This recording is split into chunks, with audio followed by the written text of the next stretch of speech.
Las personas no sabemos cómo soltar el vaso para no quemarnos gravemente. Esto se le ocurre al bebé en el juego de las servilletas. Sabe que está en la B, pero no puede frenar la respuesta automática de está en la servilleta A, porque su sistema de control no ha madurado lo suficiente. Cuando un sistema llega y despierta una nueva habilidad con el uso, esa nueva habilidad pasa a ser una respuesta aprendida. Este proceso lo hacemos a toda pastilla, pero el problema surge cuando queremos parar un comportamiento automático, porque los sistemas ejecutivos que nos permiten controlar las respuestas aprendidas son mucho más lentas y perezosos. Dando un salto al mundo de los adultos, vemos que nuestro sistema ejecutivo continúa yendo por detrás durante toda nuestra vida. Los adultos podemos enviar un cohete a la luna o inventar los antibióticos, pero no podemos evitar preocuparnos por una reunión importante del trabajo, por no llegar a fin de mes o por una infidelidad. Tenemos una facilidad pasmosa para engancharnos a los pensamientos serios, problemas para dejar de prestarles atención, sobre todo si la posibilidad de sufrir asoma. Un día puede dar un grito de 180 grados en fracciones de segundo por un comentario o simplemente por una posibilidad, y si pierdo el trabajo, un sí y un pensé que, un creí que, es más que suficiente para pasarnos la noche en vela preguntándose ¿qué va a ser de nosotros? El diagnóstico es una descomposición entre aprendizaje y sistema ejecutivo. Tal vez este sea el motivo por el cual buscamos con frecuencia inhibidores externos como el alcohol o las drogas. Sigamos al terreno importante la práctica que podemos hacer al respecto. El primer paso es siempre tomar conciencia. ¿Tomar conciencia de qué? Tomar conciencia de cómo el cerebro y el organismo generan los pensamientos de nuestra percepción particular de la realidad. Este es el estímulo necesario para empujar el sistema ejecutivo a despertar. La única manera efectiva de frenar una respuesta automática es hacerla consciente, hacerla nuestra, aprender a integrarla en nuestro día a día. En el proceso de la vida, la neurología nos enseña que es justo al revés de como siempre hemos pensado. No debemos aprender a resistirnos, gestionarla o controlarla. La capacidad de integrar cualquier respuesta automática está ahí también, en nuestro cerebro universal, pero necesitamos un estímulo que impulse el despertar. Y ese estímulo nace de tomar conciencia cómo el organismo genera los pensamientos y la realidad. Hacia allí nos dirigimos. Esta es la famosa epigenética. Los estímulos y las decisiones se heredan. Para que aquellas mentes más éticas puedan descansar en paz, el experimento terminó a los 9 meses y el hijo de Quintor tuvo un desarrollo completamente normal, licenciándose en medicina años más tarde.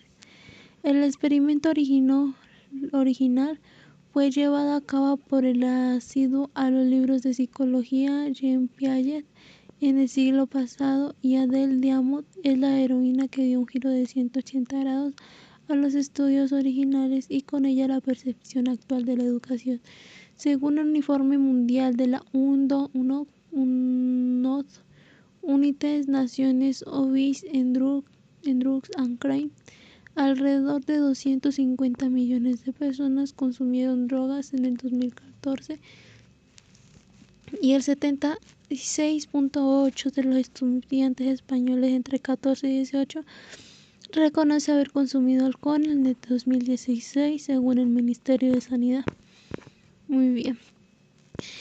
M&M's, rellenos de sensaciones y emociones, generando la realidad. Estamos a punto de entrar en el organismo y en la mente humana para entender cómo percibimos la realidad. Así, sin anestesia, la tentación académica es comenzar a lanzar definiciones de qué es o qué deja de ser la realidad, hablar de la verdad, de la mente o de la conciencia o de las percepciones. Los llaman establecer las bases y aunque lo hayamos hecho durante años, suele ser poco práctico, incluso soporífero, si no nos hemos preparado psicológicamente para ello. En este espacio nos vamos a filosofar acerca del umbral de la conciencia o del pensamiento no consciente. ni a destripar un dispositivo de resonancia magnética para entender su conductividad funcional. Existen millones de libros y publicaciones que lo explican a las mil maravillas. Estas páginas están escritas por los seres humanos de a pie, incluso científicos, administrativos, ingenieras o amas de casa, para los médicos cuando se han quitado la bata, para la gente humana de las personas, para el carnicero vegano, para el psicólogo de parejas, padece problema divorciado, para el empleado de banca sin blanca o el cardiólogo que padece problemas del corazón.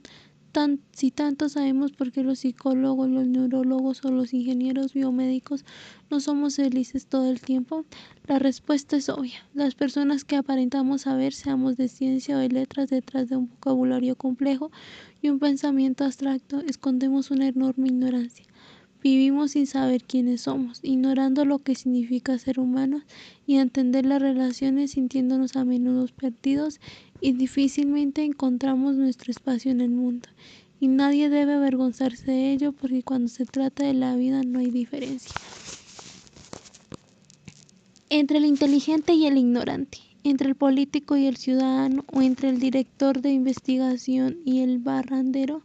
Entonces no tenemos más remedio que mirar la cotidianidad como personas normales y corrientes, y al hacerlo descubrimos que somos capaces de comprender cómo funciona nuestro organismo y cuál es nuestro papel en el proceso de la vida, sin tecnicismos, sin palabras entrevesadas. Con lo que tenemos y sabemos sobra y basta. No era necesario comprar este libro, ni existe la necesidad de leer a otro autor porque este no piensa como yo. Una persona es un trocito de universo. Damas y caballeros, tenemos por costumbre subestimarnos. Disponemos de un cerebro universal y no solo para el lenguaje o temas morales. Tan solo necesitamos el estímulo adecuado, y este estímulo viene de dentro. Sigamos que otro experimento científico, como ha venido ocurriendo hasta ahora, pero un argumento si no ofrecimos un punto de vista diferente. Este es el gran potencial de la ciencia que muy pocos ven. Nos saca de la costumbre, de nuestra forma habitual de ver las cosas, ofreciendo un punto de vista completamente nuevo. Este punto de vista original e inédito es el verdadero tesoro de la ciencia. Desde hace 2000 generaciones, unos 60.000 años, la anatomía del cerebro y el organismo humano es la misma. Lo único que ha cambiado drásticamente es nuestra forma de relacionarnos, y las personas nos relacionamos con el mundo en función de la realidad que percibimos. Por eso es tan importante entrar en la mente del dependiente chino, del broker o de los lectores. Descubrir cómo se les apaña un organismo para generar una percepción particular de la realidad. Es decir, vamos a ver cómo se las arregla un cerebro para pensar que nuestra pareja nos está siendo infiel cuando en realidad está tratando de realizarnos una fiesta sorpresa. ¿Por qué montamos un drama si nos afecta el trabajo cuando hemos dicho 1000 millones de veces que queríamos dejarlo? Y también un clásico en la vida de muchos, porque siempre aparece el típico melón que asegura que el universo está tratando de decirnos algo. El cerebro también tiene sus manías, y una de ellas es convertir lo aparente en evidencia, para ofrecernos presente apetecible y coherente. Resulta que los seres humanos somos alérgicos a la certidumbre y al no saber. De ahí nuestro querido cerebro se invente algo que otro detalle con importancia para intentar por todos los medios tenernos contentos.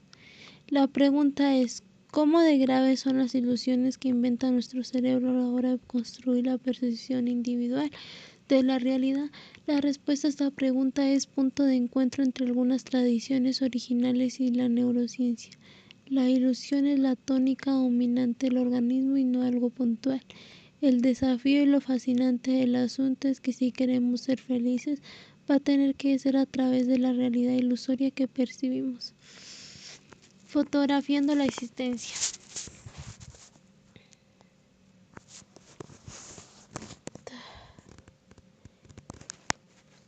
Los programas de retoque La fotografía, fotografiando la existencia.